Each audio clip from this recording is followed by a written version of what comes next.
오늘 우리의 깊은 묵상을 시작하기에 앞서 잠시 여러분의 마음을 구합니다.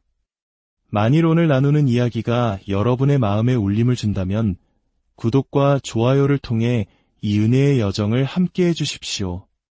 여러분의 작은 손길이 하나님의 말씀을 더 널리 전하는 귀한 통로가 됩니다. 이제 귀를 기울이시는 모든 분들 위해 주님의 평강이 함께하기를 기도합니다. 성경 전도서 3장 11절에는 이런 말씀이 있습니다. 하나님이 모든 것을 지으시되 때를 따라 아름답게 하셨고 또 사람들에게는 영원을 사모하는 마음을 주셨느니라. 이 말씀은 우리 각자의 마음속 깊은 곳에는 우리가 미처 인지하지 못할 때조차도 하나님을 향한 갈망과 허기짐이 존재한다는 것을 의미합니다. 때로는 우리가 하나님께 반항하고 나는 그분의 다스림을 받지 않겠다고 외치는 순간에도 우리 마음 한구석에는 텅 빈 공간이 남아 있습니다. 그리고 그 공간을 채울 수 있는 분은 오직 하나님 한 분뿐입니다.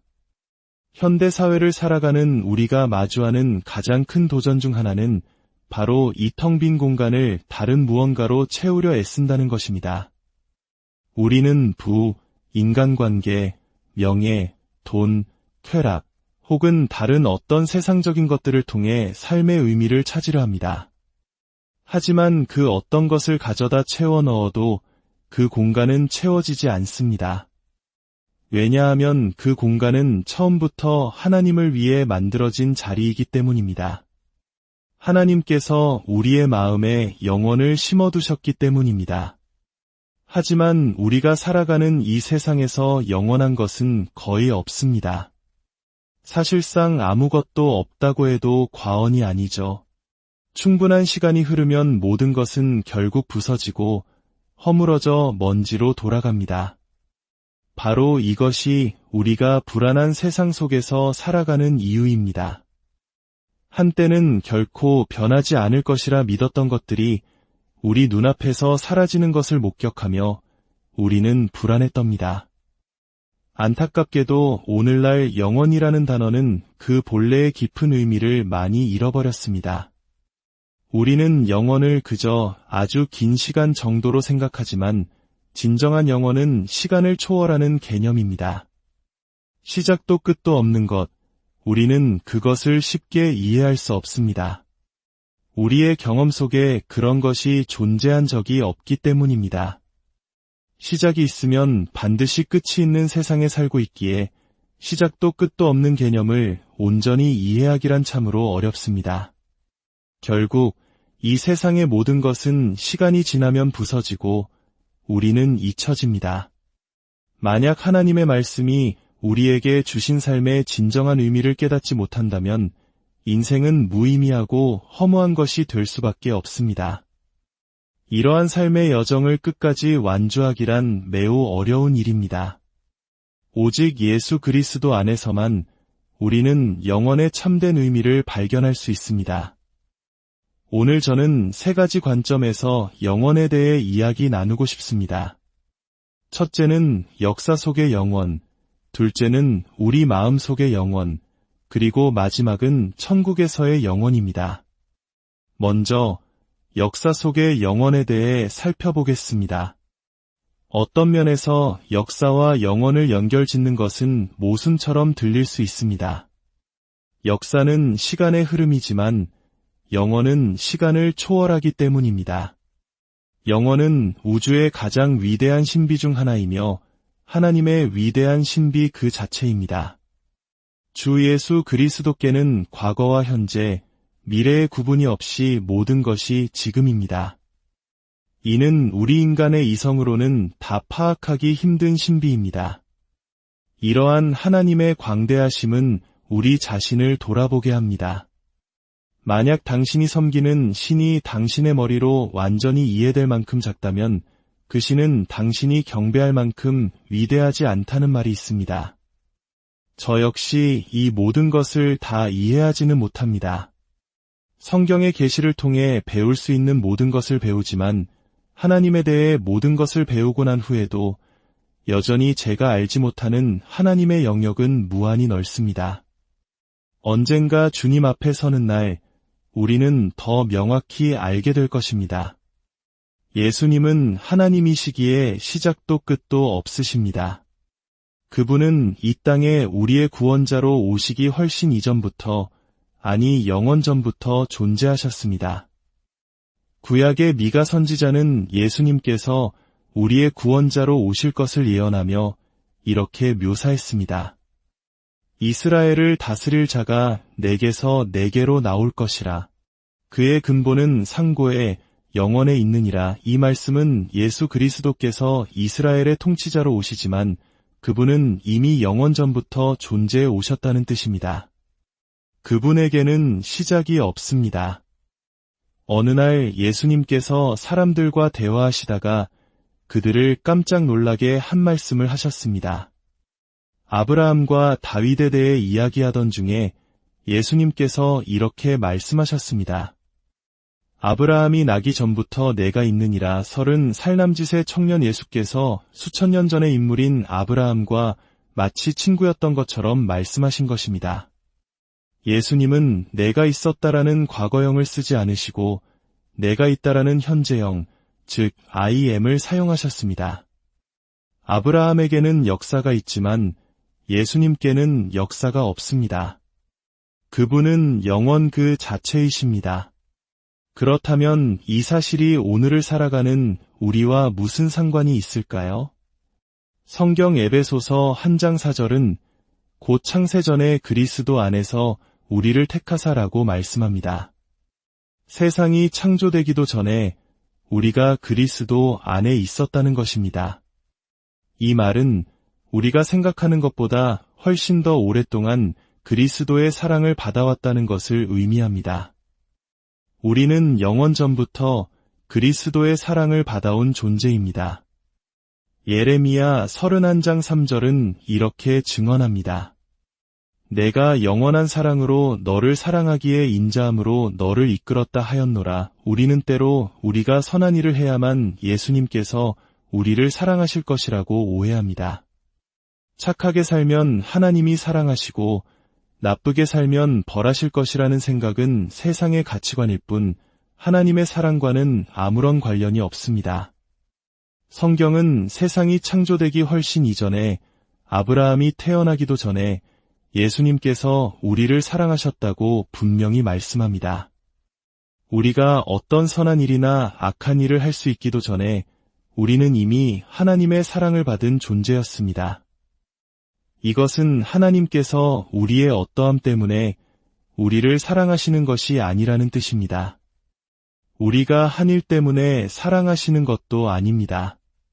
그분 자신이 사랑이시기 때문에 우리를 사랑하시는 것입니다. 우리가 성공할 때도 그분은 내가 너를 사랑한다 말씀하시고 우리가 실패할 때도 내가 너를 사랑한다고 말씀하십니다. 왜냐하면 그분 자체가 사랑이시기 때문입니다. 여러분이 그분의 사랑을 멈추게 할 수 있는 일은 아무것도 없습니다. 또한 그분이 이미 여러분을 사랑하시는 것보다 더 사랑하게 만들 수 있는 일도 아무것도 없습니다. 그분의 사랑은 영원하며 그분의 본질의 일부이기 때문입니다. 사랑하는 성도 여러분, 하나님께서는 여러분이 상상할 수 없는 사랑으로 여러분을 사랑하고 계십니다. 혹시 나는 사랑받고 있다고 느껴지지 않아요 라고 말하는 분이 계십니까? 그것은 하나님의 문제가 아님을 권위 있게 말씀드립니다. 우리의 감정 때문에 하나님을 탓할 수는 없습니다. 하나님은 진리를 말씀하셨습니다. 그분은 우리를 사랑하십니다. 이 진리를 믿으십시오. 두 번째로, 우리 마음속의 영원에 대해 이야기하겠습니다. 하나님께서는 우리를 영원히 사랑하셨고 그 사랑 안에서 우리를 창조하셨습니다. 그리고 우리를 창조하실 때 우리 마음속에 영원을 심어두셨습니다. 우리 각자의 몸에는 하나님을 위해 만들어짐이라는 꼬리표가 붙어있는 것과 같습니다. 우리 모두는 그분의 기쁨을 위해 창조되었기 때문입니다. 그리고 하나님께서는 우리를 지으실 때 우리 안에 오직 그분만이 채우실 수 있는 텅 빈 공간을 남겨두셨습니다. 앞서 언급한 전도서 3장 11절 말씀처럼 하나님이 우리 마음에 영원을 사모하는 마음을 주셨다는 것은 우리 모두가 하나님을 향한 갈망을 가지고 있다는 뜻입니다.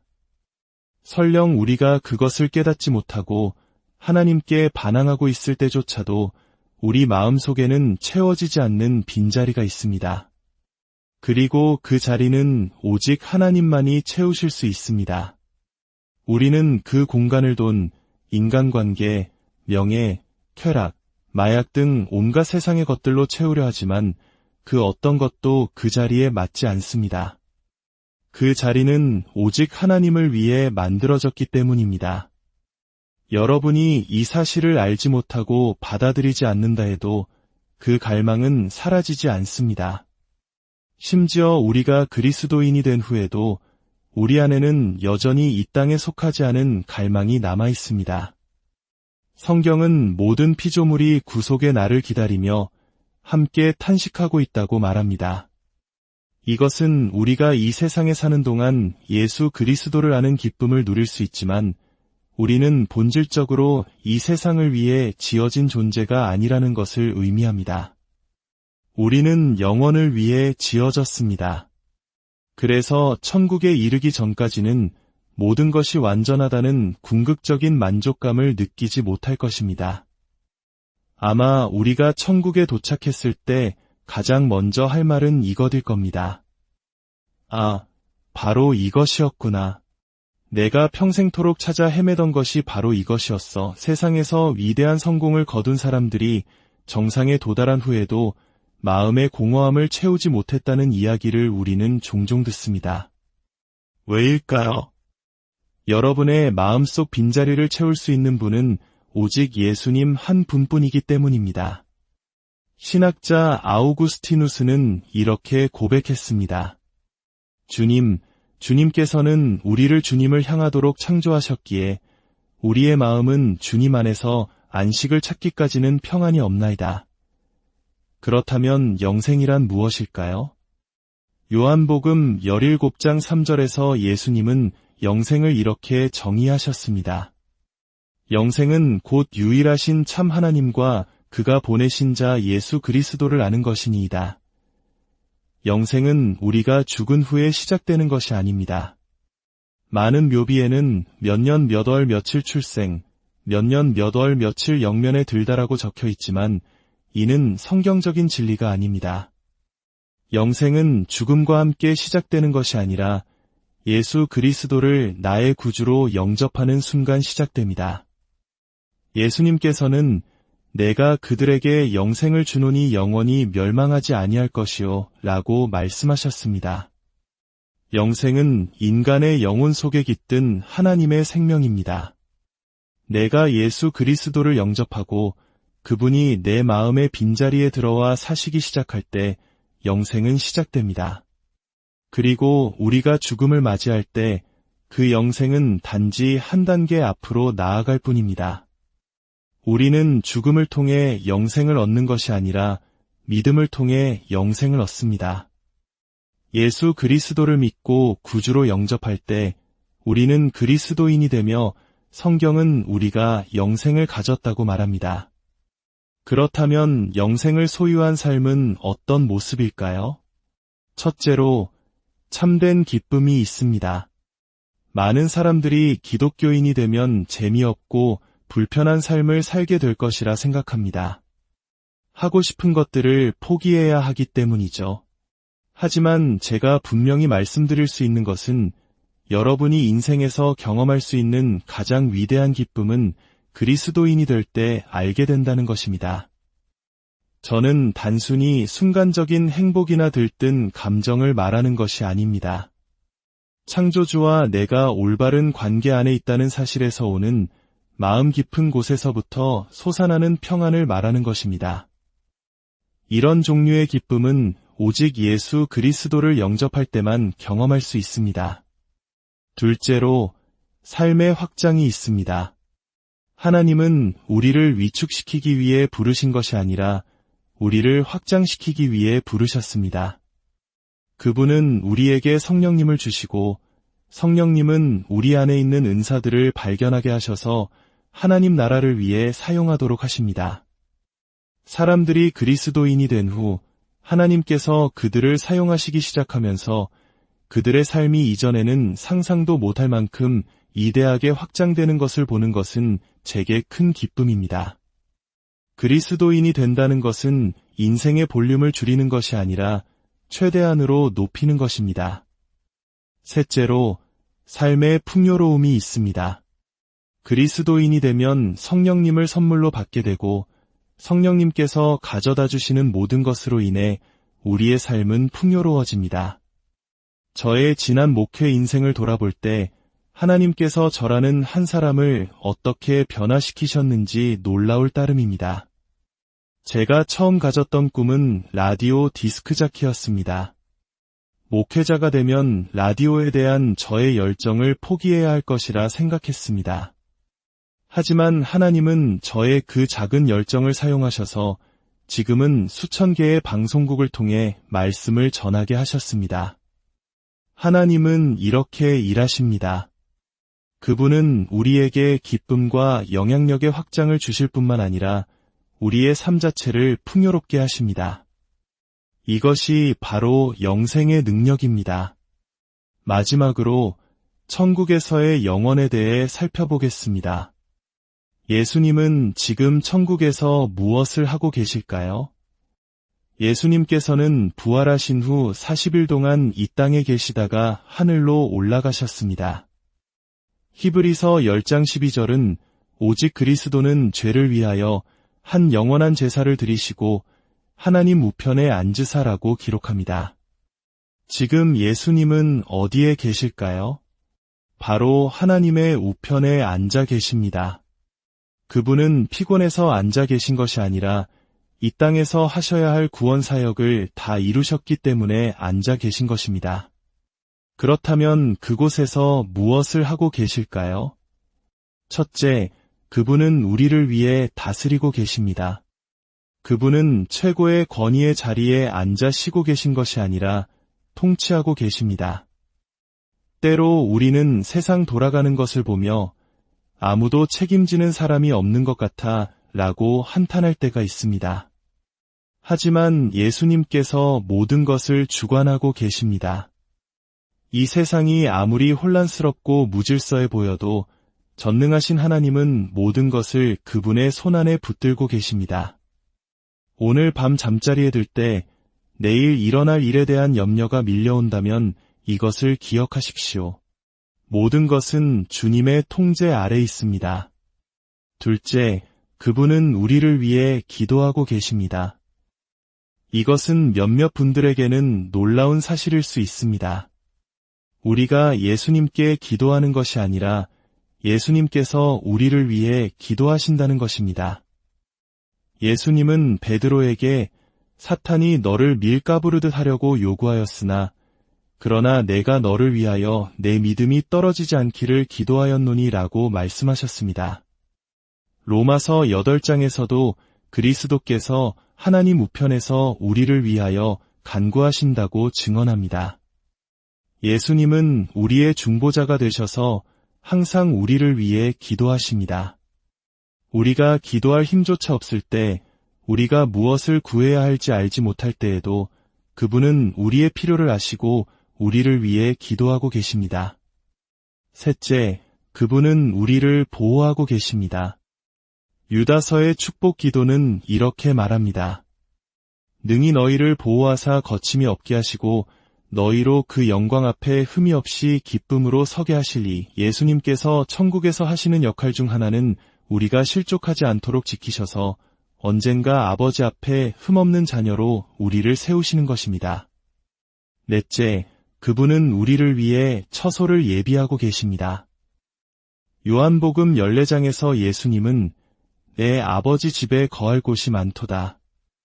내가 너희를 위하여 거처를 예비하러 가노니 가서 너희를 위하여 거처를 예비하면 내가 다시 와서 너희를 내게로 영접하여 나 있는 곳에 너희도 있게 하리라고 약속하셨습니다. 예수님께서는 온 세상을 엿새 만에 창조하셨습니다. 그런데 그보다 훨씬 긴 시간 동안 우리의 천국집을 준비하고 계시니 그곳이 얼마나 아름답고 영광스러울지 상상해 보십시오. 성경에 묘사된 천국은 우리의 상상을 초월하는 곳입니다. 이 모든 영광스러운 영생은 언제 시작될까요? 바로 여러분이 예수님께 예라고 대답하는 그날, 그 시간, 그 순간에 시작됩니다. 그분을 구주로 영접하고 영생의 선물을 받을 때 시작됩니다. 성경은 말합니다. 죄의 삭은 사망이여 하나님의 은사는 그리스도 예수 우리 주 안에 있는 영생이니라. 오늘 저는 여러분에게 묻고 싶습니다. 여러분은 영생을 소유하셨습니까? 하나님을 향해 울부짖는 여러분 마음속에 빈 공간을 채우셨습니까? 혹시 아직도 하나님의 계획을 비켜가서 다른 무언가로 그 공간을 채우려고 애쓰고 있지는 않으십니까? 제가 약속드릴 수 있는 것은 여러분이 예수님을 알기 전까지는 결코 참된 기쁨과 만족과 평안을 알 수 없다는 것입니다. 오늘 그분을 여러분의 구주로 영접하시길 간절히 권합니다. 만약 여러분이 오늘 예수 그리스도를 여러분 삶의 주인으로 모시기로 결정한다면 그것은 여러분이 지금까지 내렸거나 앞으로 내릴 그 어떤 결정보다도 가장 위대한 결정이 될 것입니다. 그것은 여러분의 현재의 삶뿐만 아니라 미래의 영원한 삶까지 모든 것을 바꾸어 놓을 것입니다. 부디 이 놀라운 기회를 외면하지 마십시오. 아버지 하나님의 영원하신 사랑과 우리 주 예수 그리스도의 크신 은혜와 성령님의 교통하심이 이 말씀을 듣는 모든 분들의 삶 위에 지금부터 영원까지 함께 하시기를 간절히 축복합니다.